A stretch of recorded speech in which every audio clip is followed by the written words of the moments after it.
Buenas tardes, estimados médicos residentes. Les voy a presentar el tema del día de hoy, el tratamiento de aplasia medular, con el doctor Pedro Mendoza Sauni, médico que trabaja en el instituto, especialista en hematología. Palmas, por favor, para recibir al médico. Gracias. Buenas tardes. Hoy día vamos a hablar lo que es tratamiento de aplasia medular y un poco de insuficiencias medulares que ingresa es parte del diagnóstico. Y bueno, a ver, vamos a hablar un poco de esto. Bueno, lo que es la sinopsis de la presentación, un poco la etiología, la introducción, presentación clínica, etc. Entonces tenemos, ¿qué es en sí la aplasia medular? ¿O qué engloba? ¿Qué es lo que necesitamos diagnosticar? ¿Qué descartar? Entonces, la anemia plástica es una entidad relativamente infrecuente, pero la anemia plástica idiopática, porque la congénita sí es más frecuente hallarlo en la niñez que, digamos, más adelante, ¿no? Más en la adultez. Los síntomas van asociados a cansancio, sangrado, infecciones de repetición, porque esta entidad lo que causa básicamente es la pancitopenia, o sea, las tres series medulares más importantes van a estar disminuidas. Tener presente los síndromes de falla medular congénita. Es muy importante descartar esto porque el tratamiento, como vamos a ver más adelante, va a depender mucho de esto. Incluso ¿cuál es la elección? Es el trasplante de médula ósea.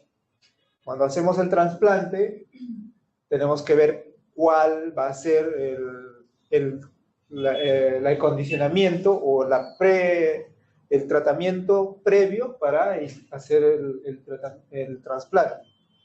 El diagnóstico va a ser de exclusión, o sea, tenemos que descartar los síndromes de falla congénita o de repente alguna carencia que tenga. A veces hay déficit de vitamina B12 que podría causar pancitopenia, entonces no necesitaría un trasplante o no necesitaría otro tratamiento. Por definición, la anemia plástica es una condición caracterizada por una severa reducción de la función de la médula ósea e hipocelularidad de esta, resultando en una pancitopenia en sangre periférica. ¿Cómo se manifiesta la pancitopenia o la condición, una reducción de la función de la médula ósea? En pancitopenia. Vamos a tener anemia, plaquetopenia, leucopenia, neutropenia. ¿Qué nos hace pensar realmente en una pancitopenia? Que nos haga descartar una anemia plástica, que tengamos una hemoglobina menos de 10, que tengamos unas plaquetas menos de 50.000 y que tengamos unos neutrófilos de menos de 1800. En esas circunstancias nosotros podemos pensar en que estamos ante una anemia plástica o ante un síndrome de insuficiencia medular. Si tuviera cualquier otra pancitopenia, digamos una hemoglobina de 10.5 o una hemoglobina de 11, unas plaquetas en 100.000 y unos leucocitos o una leucopenia, pero no tuviera neutropenia, es bien difícil pensar en que fuera una aplasia medular. Podríamos pensar de repente a cualquier infección viral, un citomegalovirus, etcétera, que puede causar esto, ¿no? Pero es importante tener en cuenta esos valores. ¿Cómo hacemos el diagnóstico? Porque básicamente el diagnóstico o el gold estándar que nos va a definir si es una síndrome de insuficiencia medular va a ser la biopsia de médula ósea.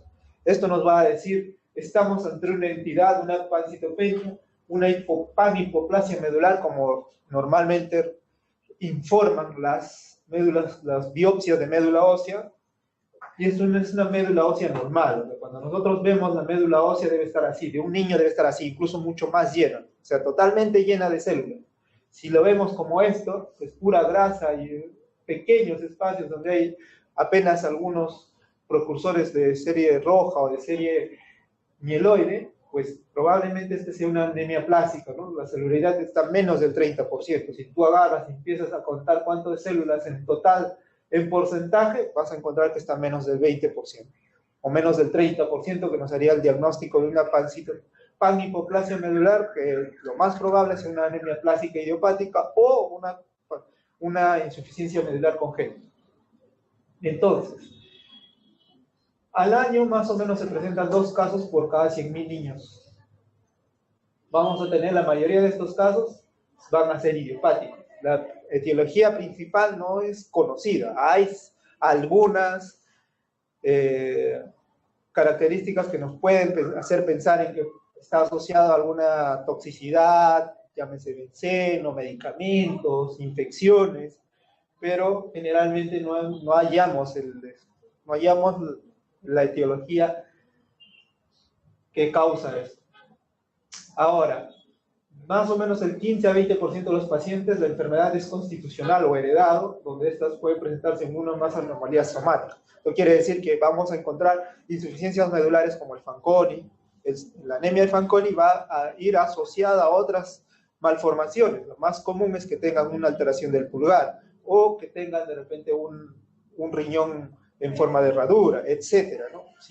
Como sabemos, si encontramos un paciente que tiene una malformación, es necesario buscar otras malformaciones. Y eso normalmente es lo que dice, esto es lo que se explica, ¿no? La incidencia de anemia plástica en nuestro medio es elevada, aproximadamente de 12 a 15 casos por millón de habitantes. Normalmente la literatura dice de 2 a 4 casos por millón de habitantes. ¿Y por qué acá yo digo otra cosa? Porque en el año 99, en la revista herediana de la Universidad Cayetano Heredia, hablan de que más o menos esta es nuestra incidencia. Los países asiáticos hablan de una incidencia entre 8 a 10 casos por millón de habitantes. O incluso nuestros vecinos hablan de entre 8 a 10 casos también. Probablemente esto sea un caso real. Estamos ante una incidencia de 15 a 20 casos, de 12 a 15 casos por millón de habitantes. ¿Por qué? Se dice que una de las características o por qué se podría presentar esto, porque tenemos mucha pobreza, mucha incidencia a nivel rural, se presentan muchos casos de esos pacientes, probablemente por toxicidad. Hay incidencia a nivel, sobre todo, de etnias que vienen de la selva, etnias, se cree que muchos de los antecesores o nuestros antepasados vinieron del continente asiático. Probablemente hay una carga genética que condiciona eso, pero no, bueno, es una teoría, habría que corroborarlo, porque sí nos acercamos bastante a la incidencia en el Asia. En el Asia es mucho más que en Norteamérica, en Europa. En Sudamérica se habla más o menos un promedio similar, de 7 a 8, 10 casos por millón. Nosotros estamos bordeando esa cantidad. La etiología, bueno, hay causas tóxicas, las drogas. Normalmente deben haber escuchado el cloranfenicol. No sé, muchos de ustedes cuando han pasado en el internado, cuando han estado en la universidad, les han dicho el cloranfenicol es causante de anemia plástica. Pues normalmente realmente no es cierto eso. Se cree que tiene alguna incidencia el cloranfenicol, pero no es real. ¿Qué sucede? Se ha visto que el cloranfenicol probablemente causa mayor, puede generar que las stem cells se reproduzcan más rápidamente. Si hay una toxicidad añadida, digamos una radiación, podría generar que este daño se prolongue, por lo cual genere realmente la aplasia medular. Entonces, se ha visto que de repente el cloranfenicol no tiene realmente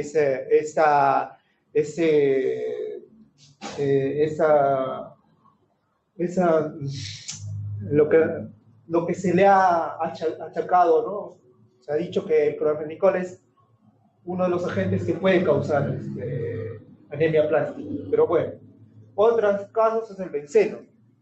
En el país no tenemos regulación del uso de tóxicos como el benceno, ¿no? En otros países sí hay industrializados, sí hay regulaciones en el cual no se debe trabajar sin protección cuando se usan derivados del benceno o de tolueno o de combustible. Esto va a causar daños químicos y fisiológicos a la médula ósea. Va a generar cambios en la unidad que pueden dañar la médula, la stem cell celular. Hay una etiología idiopática, probablemente, ¿por qué? Porque hay hepatitis seronegativas, no A, no B, no C, que van a causar insuficiencias medulares. Las fasciitis eosinofílicas también pueden generar, los timomas también, por generación de anticuerpos, pueden generar la inmunidad, la destrucción inmune de la médula. Las enfermedades constitucionales con defectos genéticos, como el Fanconi, como enfermedades de la telomerasa, como la disqueratosis congénita, pueden generar anemia plástica.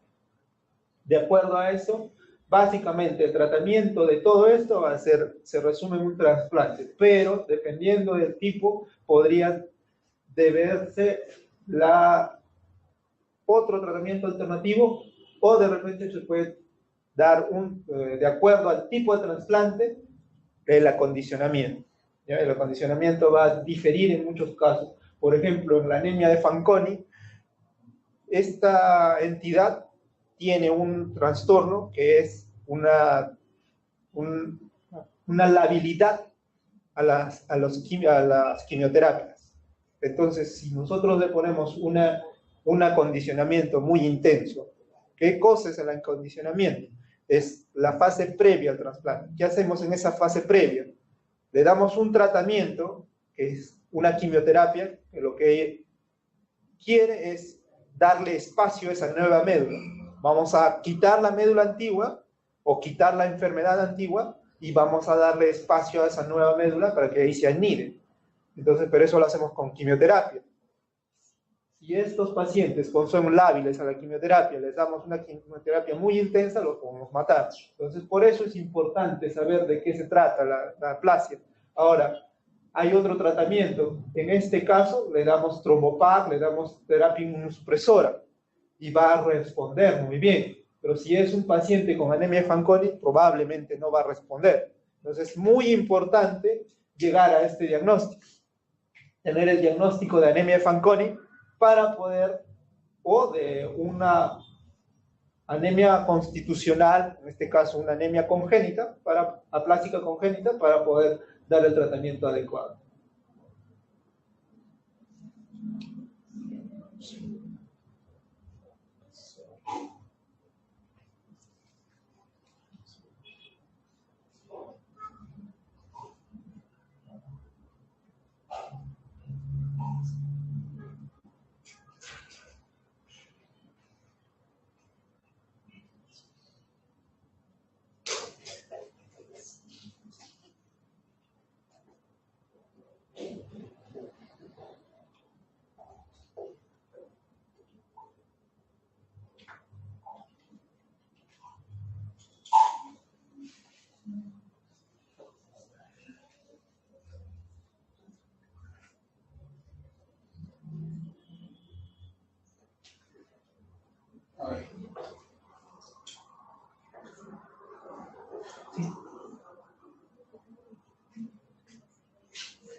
Ya, dentro de la etiología se habla más que hay una etiología mediada por inmunidad.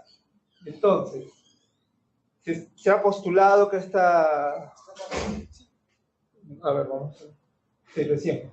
Se había quedado estacionado. Ya, entonces, la patogénesis va a ser mediada por la inmunidad. Entonces vamos a tener una célula presentadora de antígeno que va a hallar un antígeno extraño y lo va a presentar a las células T, y esta, gracias a la interleucina 2, va a generar una expansión clonal que va a generar interferón gamma, factor necrosis tumoral alfa, y va a causar daño a las células stem cell, que van a disminuir su protección de su síntesis de proteínas. Va a haber toxicidad en otras células gracias al incremento de producción de derivados del óxido nítrico, alteración en la disminución del ciclo celular, y esto va a generar apoptosis y por ende muerte celular de las células stem cell, de donde va a salir toda la progenie de la médula ósea, ¿no? Entonces, esto aparentemente es la causa de la anemia plásica. Esto es básicamente lo mismo que hablé hace un rato, pero ¿qué más sucede? ¿Qué más cambios hay? ¿Por qué se genera esto? Probablemente por una causa viral, por daños ambientales, por virus, por drogas, por radiación. Entonces, también está inmiscuido, ¿qué cosa? Las células stem cells mesenquimales, que son básicamente las que van a estar acompañando a las células de la médula ósea, las stem cells hematopoyéticas. Le van a dar adinación, le van a dar estructura, le van a dar alimentación. Estas células también van a tener alguna función inmune. Se cree que hay alguna alteración en estas células, por eso se está generando una insuficiencia medular. La actividad de las natural killer, probablemente las natural killer una de sus actividades está disminuida, por lo cual está generando este trastorno inmunitario. La disminución de las células T reguladoras, que la función de estas células T es inhibir a la autoinmunidad, pero como están disminuidas, puede desencadenar este ataque inmune a las células stem cells, lo cual también hay algunos factores intrínsecos en estas células que son disminución del tamaño del telómero, la alteración del ciclo celular, lo cual va a generar la apoptosis y la poca de la diferenciación de la médula ósea. ¿Qué más podemos encontrar? Se ha demostrado que hay alguna alteración inmunogenética. Se ha visto que hay alelos entre los estudios de HLA de los pacientes para trasplante o en las insuficiencias medulares, que hay algunos alelos que van a ser susceptibles a hacer anemia plástica autoinmune o anemia plástica. Estos son los que vemos acá, ¿no? Son los alelos de HLA, de RB1, de RB1. Estos son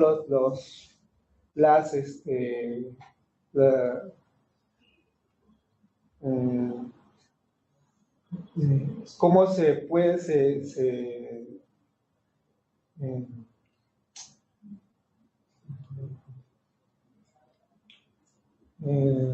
la nomenclatura que recibe el HLA, ¿no? Los grupos de HLA, toda la nomenclatura y los HLAs que pueden producir o tienen mayor susceptibilidad a hacer anemia plástica. Ahora hay alelos que tienen mayor susceptibilidad a responder, que tienen menor susceptibilidad, perdón, a anemia plástica, y hay alelos que nos van a predecir que pueden hacer buena respuesta a terapia inmunosupresora, que es parte del tratamiento. ¿Ya? Ahora, la respuesta de las células T disreguladas en anemia plástica. Esto va a ser parte de la insuficiencia del trastorno inmunológico que sucede.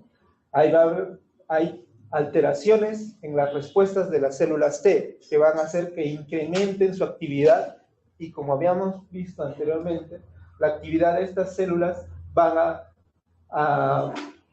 a estar incrementadas, y además no tenemos las células T reguladoras, que son las que disminuyen la actividad de la autoinmunidad. Entonces, la actividad autoinmune va a estar está muy incrementada, lo cual va a generar mayor daño a la médula ósea.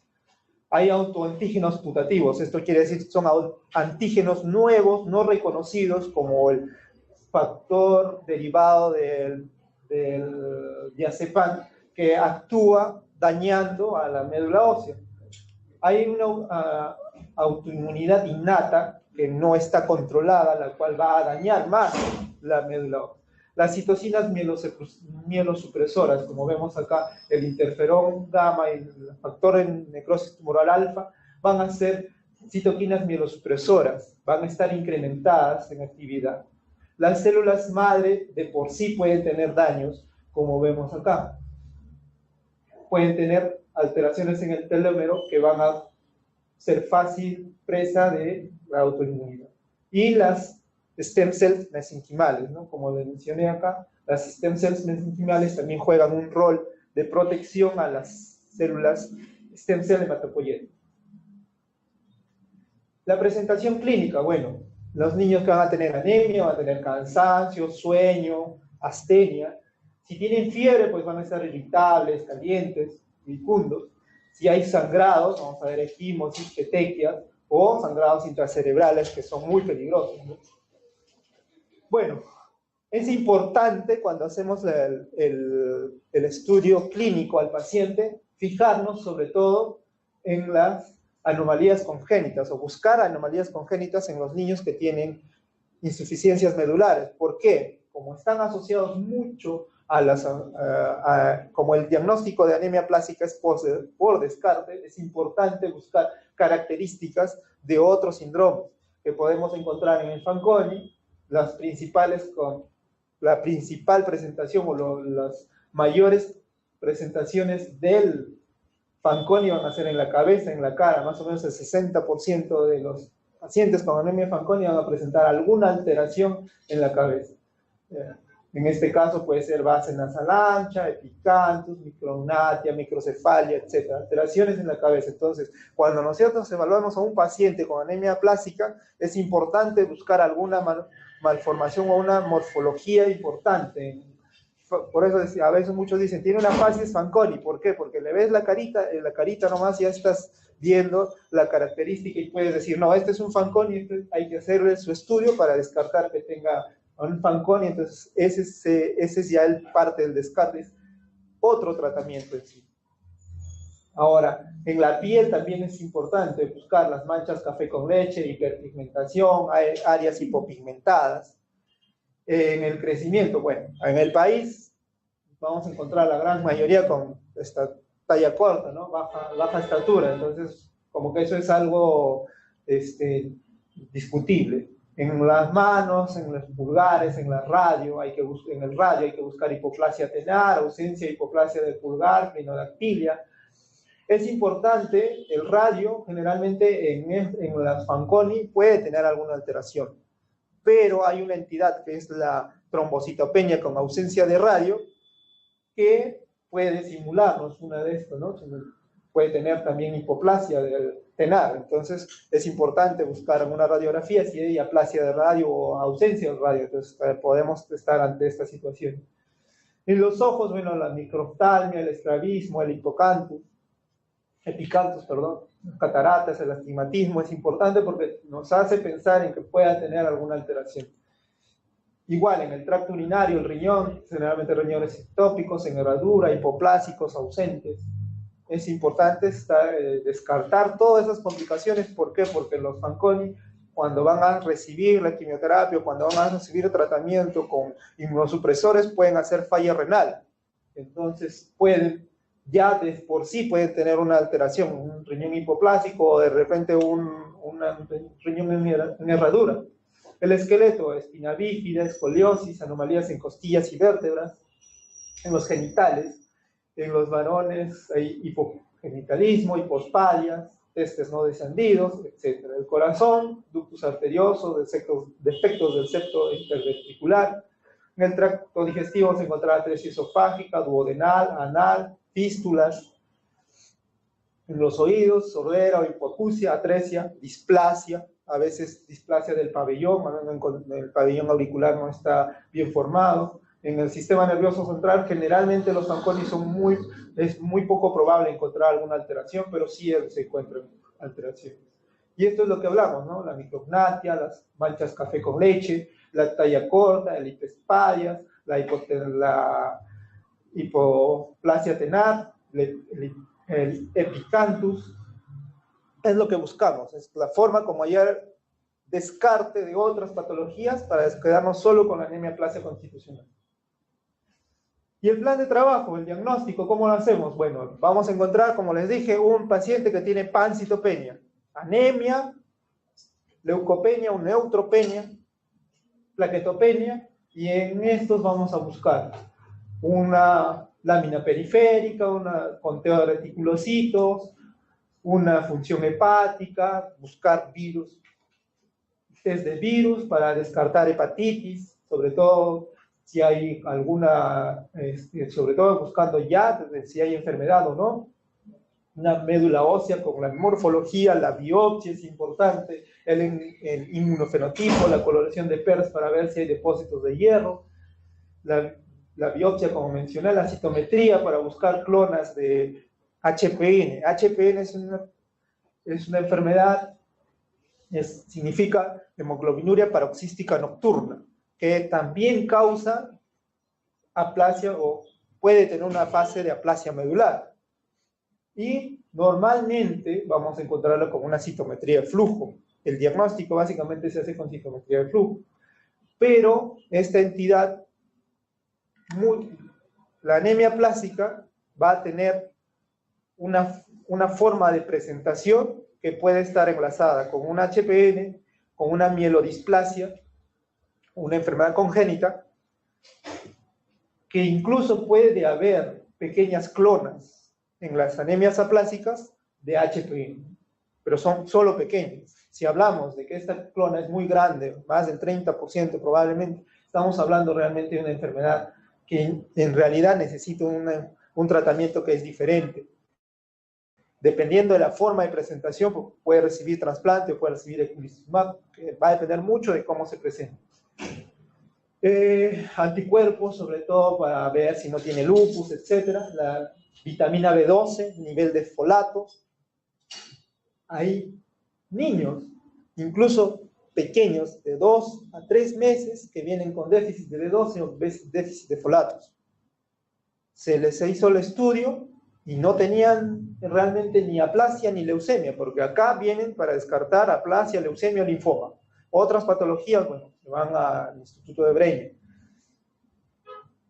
Y tenían el B12 en 50, en 60, con reposición normalizaron todos. Entonces es importante usar el nivel de ferritina, de fibrinógeno. Es importante buscar el nivel de lo que es la lipasa pancreática, porque el síndrome de Shwachman-Diamond, o de Shwachman, perdón, podría también estar presente, que es un síndrome que también causa fallas medulares. Es importante la bilirrubina, el DHL, porque podríamos estar ante otra entidad, podría estar asociado a una HPN, o podría ser una anemia, una aplasia, o una pancitopenia como autoinmune. Rayos X para ver el tórax, no es que encontremos un timoma ahí, encontramos ahí una causa que ya podríamos descartarla, con tratamiento podría curarse, pero de repente va a necesitar trasplante. ¿Qué más? La ecografía abdominal para descartar alguna malformación, el tamaño del hígado, el vaso. No debemos encontrar esplenomegalia ni visceromegalias en estos niños. Es importante cuando hacemos el examen físico descartar adenopatías y visceromegalia. Si tenemos adenopatías y visceromegalia, eso no es aplasia. Eso debe ser una leucemia, un linfoma, etc., pero no es una aplasia. La aplasia va a estar en un paciente que no tiene pancitopenia, pero no tiene ni visceromegalia ni adenopatía. Puede tener alguna pequeña, pero no significativa. ¿Qué más? Bueno, hay que buscar si el test de fragilidad cromosómica es para descartar el Fanconi, el TER para buscar disqueratosis congénita. Otros tests hay que buscar, bueno, micobacterias atípicas, estudios de crecimiento de médula ósea, bueno, eso no se hace acá, resonancias, y bueno, algunos otros estudios para fallas de síndromes congénitos. Bueno, en este cuadro se ve un poco el síndrome de la anemia de Fanconi, que es cómo es su presentación, ¿no? Las manchas café con leche, puede tener alguna malformación cardíaca, renal, anogenital, etc. Sí, tiene que estar ausente la hipoplasia de radio, ¿no? Es bien raro encontrar en el Fanconi la hipoplasia de radio. Y así podemos ver que todas las síndromes de insuficiencia medular van a causar alguna malformación. Entonces, si encontramos un niño con alguna malformación, lo más probable que esa aplasia no es una aplasia medular idiopática, sino es una insuficiencia medular congénita, lo más probable. En el diagnóstico, ¿cómo hacemos el diagnóstico? Bueno, vamos a encontrar un niño con pancitopenia, tenemos que hacer una biopsia con aspirado y extensión con mielograma. Vamos a excluir mielodisplasia, leucemia, metástasis de cáncer, y tenemos que identificar una médula hipo o aplásica, ¿no? Y la biopsia, el aspirado, vamos a tomar muestras para citogenética, para inmunofenotipo, para descartar leucemias, para ver si es que podemos encontrar, acá no se hace FISH, podríamos encontrar con el FISH alteraciones en los cromosomas, sobre todo de elección del 7, monosomía, que nos van a hacer pensar que de repente es otra entidad, no una aplasia medular idiopática, ¿no? Podemos pensar de repente en mielodisplásico, un síndrome mielodisplásico que esté causando esa trastorno de aplasia. La sangre periférica, bueno, sobre todo el DEP, para descartar la anemia Fanconi, determinar si hay alguna clona de HPN, anticuerpos para descartar si hay alguna citopenia inmune. Bueno, acá no hacemos determinación del tamaño de los telómeros. Y bueno, si ya tenemos una anemia aplásica, hay que hacer el estudio HLA, ¿no? Papá, bueno, en este caso, si tuviera un hermano, también puede hacer el estudio de los padres. Y el tratamiento va a depender mucho del diagnóstico. Y si tiene o no tiene un hermano compatible para ofrecerle tratamiento inmunosupresor o trasplante de médula ósea. La severidad, ¿cómo diagnosticamos la severidad o cómo llegamos a la conclusión de severidad? Se debe dividir básicamente anemia plástica no severa, que puede estar disminuida la celularidad de la médula ósea, pero no cumple ninguno de estos criterios. La severa tiene que estar la celularidad menos de la médula ósea menos de 25% y tiene que tener neutropenia menos de 500, plaquetopenia menos de 20.000 y reticulocitos menos de 60.000. Y si es muy severa, vamos a encontrar cualquiera de ellos, pero con la condición que los neutrófilos tienen que estar menos de 200. Según esto, bueno, normalmente los no severos pueden responder a terapia inmunosupresora o incluso a ciclosporina o algún tratamiento alterno. Los severos y muy severos deben recibir o trasplante o terapia inmunosupresora TRIF.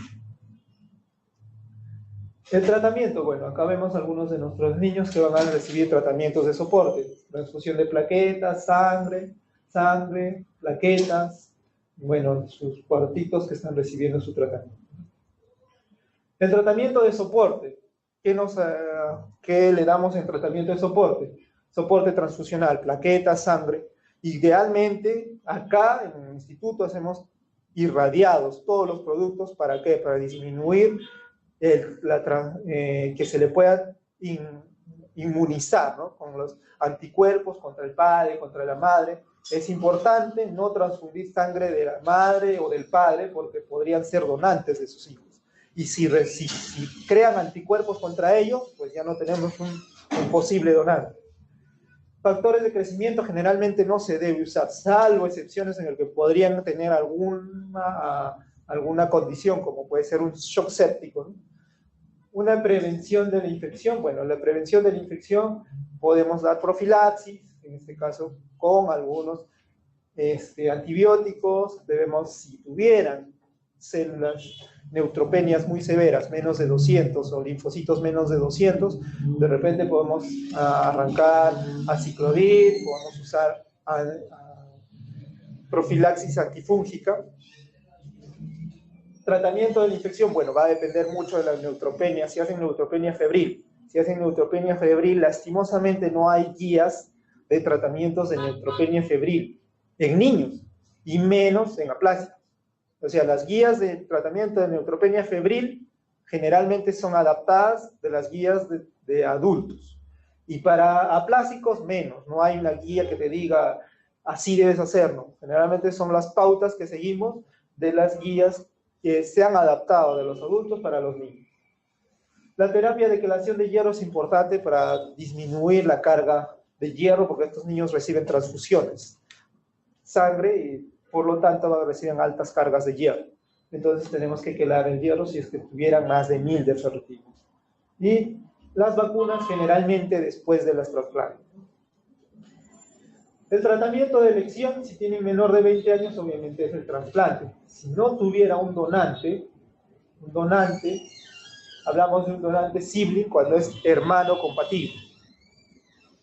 10 de 10, si es menor de 20 a 40 o 20 años en este caso, pues son la mayoría de niños, van a tener que recibir un trasplante. Si no tuvieran donante, pueden recibir una terapia inmunosupresora. Si no responde, un tratamiento alterno, ¿no? Puede ser una segunda terapia inmunosupresora, puede ser un trasplante no relacionado, o sea, que no tenga que ver con él. Donante de hermano compatible o donante emparentado, se dice, o sea, porque es de algún familiar, puede ser en este caso del hermano, porque va a ser 100% compatible o 10 de 10 compatible. Mientras que si fuera de un donante no compatible, de un donante no emparentado de cualquier banco del mundo, pero que sea compatible 10 de 10, sí podrías recibir. Ahora, el trasplante apoidéntico en estos pacientes, bueno, está todavía en estudio, está todavía en ver, se puede hacer, sí hacemos, pero va a depender mucho de los resultados que se están obteniendo. Este cuadro también habla de lo mismo. Si no tienen donante, si responden a la terapia inmunosupresora, pueden estar en remisión, pueden sufrir recaída en anemia plástica no severa, y bueno, pueden continuar con algún tipo de inmunosupresión, y si es severa, bueno, tienen que continuar o bien trasplante no relacionado, o no compatible, o una segunda terapia inmunosupresora. Si no responde, bueno, hay tratamientos alternos. El trombopac, el enotuzumab, antifactor de crecimiento tumoral alfa, andrógenos o un tratamiento apoidéntico. Bueno, esto habla de más o menos del 2000, esta revisión es del 2015, me parece, que al trasplante apoidéntico lo ponen como tratamiento alternativo. Ahora, hay otros estudios en los cuales, esto es lo que nosotros podemos hacer acá. Si tiene un hermano donante, recibe trasplante. Si no tiene, le tenemos que dar tratamiento inmunosupresor triple. Si responde, bueno, se le sigue seguimiento, y si por A o B recae, bueno, tendría que pasar a soporte, una nueva terapia triple, anabólicos, etc. Bueno, esto básicamente es por qué damos tratamiento inmunosupresor triple. ¿Qué cosa es el tratamiento inmunosupresor triple? Es dar inmunoglobulina, en este caso de caballo, más ciclosporina y corticoides. Normalmente hay dos tipos de inmunoglobulinas, de caballo y de conejo. ¿Cuál es mejor? Bueno, según esta revisión, la de caballo, que ha respondido mejor. Bueno, a nosotros no nos ha ido tan bien con la globulina de caballo. Hay algunos, como los colombianos, que me han dicho, pero tu caballo es copia, no es el original. ¿Por qué no usas el conejo que es original? Podría ser, bueno, veremos. Es una opción que podemos tomar. Esto es la revisión de estudio que se ve como primera línea, el uso de trasplante apoidéntico versus terapia inmunosupresora. Entonces, el apoidéntico ha demostrado mejor respuesta que la terapia inmunosupresora. Básicamente, el trasplante apoidéntico, casi 95%, y la inmunosupresora cerca del 60% de respuesta global. Y bueno, esto es parte del estudio, cuántos pacientes, las variables.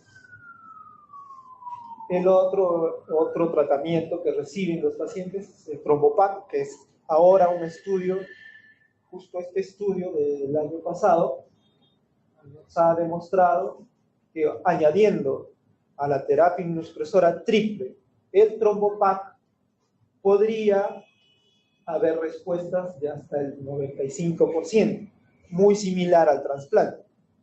Y lo bueno es que los rangos de edad van básicamente desde los 5 años, incluso desde los 2 años, me parece. Edad, sí, desde los 3 años hasta los 72 años. Entonces, quizás podamos usarlo muy pronto para dar una opción de tratamiento a los niños. El danazol, que es otra opción de tratamiento, que es básicamente un tratamiento de soporte. ¿Qué hace el danazol? Favorece que los telómeros puedan producir más, puedan sobrevivir más y puedan producir más células esqueletales. Bueno, este es el instituto, como lo habrán visto. La experiencia que tenemos, más o menos, estamos trabajando desde el 2014.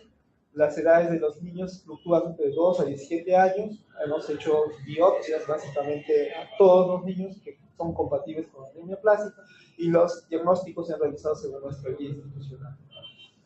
¿Cuántos casos hemos tenido? Bueno, en el 2014 aproximadamente 24 pacientes. En el 2015 hemos tenido como 9 pacientes. En el 2016 hemos tenido casi 20 pacientes. En el 2017 hemos tenido un poco más. Bueno, esto es de insuficiencias medulares, anemia de Fanconi, síndromes mielodisplásicos aplásicos, que también es una forma de pancitopenias o de aplasias, el síndrome mielodisplásico como tal, y la eritroblastopenia fetal, que también que entra dentro de los síndromes de insuficiencias medulares. En total tenemos cerca de 80 pacientes ahorita, entre anemias aplásicas autoinmunes, con anemias de insuficiencia medular, como el Fanconi, síndromes mielodisplásicos aplásicos, que son como 4. De estos tenemos como 40, estos son 20 aproximadamente. De estos niños tendremos 4, estos tenemos unos 2, y la eritroblastopenia fetal, que tenemos 5 pacientes. Insuficiencias medulares, aplasias medulares, pues 45, Fanconi más o menos 20, anemias aplásicas mielodisplásicas 3, mielodisplasia pura 3 y otras eritroblastopenias 5. En total, varones, mujeres, tenemos 38 varones y mujeres 30. En el promedio de edad, básicamente va entre 8 a 10 años. 8 a 10 años, por ahí tenemos algún niño con de 3 años, 2 años. Normalmente a estos niños hay que hacerles estudios de insuficiencias medulares porque la edad de presentación nos habla de que debe ser una insuficiencia medular congénita. Fanconi, Dyskeratosis, Blackman-Diamond, etc. La procedencia normalmente tenemos de Piura, básicamente casi 10 pacientes son de Piura. Lima es la mayor cantidad de pacientes, pero de Piura es la siguiente región que nos manda más pacientes. ¿Qué habrá en Piura? Hay probablemente una carga genética, hay algo que está, porque de Piura nos vienen tanto leucemias, Fanconis, aplasias, y los que menos nos mandan, bueno, son Madre de Dios, Ica. Y la región del centro también hay una cierta cantidad de pacientes que nos mandan. Según la severidad, bueno, 34 son muy severas, severa 29 y no severa 5. Entonces, todos estos pacientes requieren tratamiento. Estos, felizmente, son los severos y con un tratamiento de soporte, tratamiento inmunosupresor corto, salen de esto. Pero estos requieren o trasplante, o terapia inmunosupresor, o algún tratamiento de soporte. De acuerdo al tratamiento recibido, bueno, de soporte tenemos, no severa, bueno, es básicamente soporte. Severa tenemos 12 en soporte, muy severa 10. Tratamiento inmunosupresor triple, tenemos 9 que han recibido, que tienen muy severa, y 3 que son severas. Trasplante tenemos 13, que son muy severas, que han recibido trasplante, y 8 que son no severas, que han recibido trasplante. No emparentado, hay 2 pacientes que han recibido trasplante no emparentado, y trasplante, esto es trasplante emparentado, o sea, de sus hermanos. Estos 2 han viajado a Miami hace hasta 2 años, que había un convenio con el Halls de Miami, que recibieron trasplante ahí. Y trasplante APLO tenemos 4 severos y 2 muy severos. Respuesta a la terapia inmunosupresora, bueno, Parcial tenemos 2, 1, 1, 4, más 3, bueno, en total son 4 pacientes que han tenido respuesta. Esto es hasta agosto de este año. Hasta noviembre tenemos 2 pacientes más que han respondido a respuesta parcial. Han hecho una respuesta parcial. Respuesta completa solo 1 y sin respuesta, bueno, son 8. Como les mencionaba, las respuestas a la terapia inmunosupresora han sido pocas, ¿no? No han sido lo que dice la literatura, que debe ser entre 60 a 80% en el mejor de los casos. Veremos si es que aumentando las dosis en el tratamiento o agregando el trombopac, quizás podamos hacer algo más. Bueno, eso es todo. Si tuvieran alguna pregunta, alguna duda.